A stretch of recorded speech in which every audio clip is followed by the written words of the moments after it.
He checked his phone before he was fully awake. Not a decision, just a thing that happened. Arm reaching sideways, screen lighting up in the dark, eyes not fully focused yet. There were 11 emails. He put the phone face down on the bed, lay there for another minute staring at the ceiling, then picked it up again. The first one was from someone at work, asking about a file in a shared folder, something from Tuesday. He replied while still lying down, pillow folded awkwardly behind his neck, the kind of angle he'd feel later. The reply took 4 minutes, finding the right folder name, rewriting one sentence once before sending it.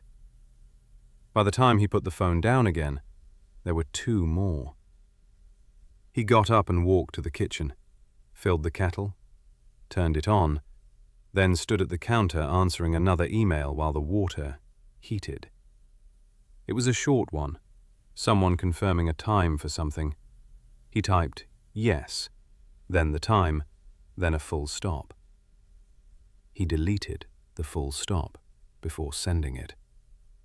It looked slightly aggressive somehow. The kettle clicked off. He made coffee and carried it to the table. At some point he'd meant to have mornings, not long ones, just the first 20 minutes without looking at anything. He'd read something once about cortisol levels, screens, the first hour of the day.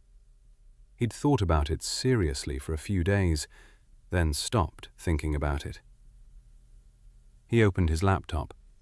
3 more emails had come in since the phone. One of them had a red exclamation mark beside it. Usually that just meant the sender was anxious, not that anything was actually on fire. He opened it anyway. Then the next one. Then another from the night before, already followed by a second message asking if he'd seen it yet. His coffee sat beside the laptop, getting cold. A pale brown ring slowly forming beneath the mug. He didn't drink it. It was 9:15 before he looked up properly. The kitchen looked exactly the same as when he'd walked into it. The bread he'd meant to toast was still sitting half out of the bag. His jacket hung over the chair from the night before, one sleeve touching the floor slightly. He hadn't eaten anything. He made toast and ate it standing over the sink because it was faster.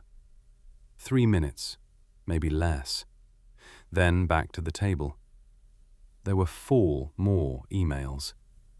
The strange thing was, none of them were really his problem. Someone needed a file. Someone needed confirmation.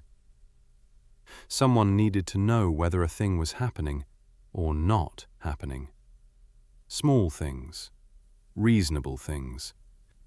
The kind of requests that each took 4 minutes, and together somehow swallowed the first 2 hours of the day, without leaving anything behind that felt finished. By 11, he already felt like he'd been working for a very long time. He looked back at the document he'd opened at 9:15, 1 paragraph. His cursor was still blinking at the end of the second sentence, exactly where he'd left it. He pulled the laptop slightly closer. His phone lit up on the table. He glanced at it without meaning to.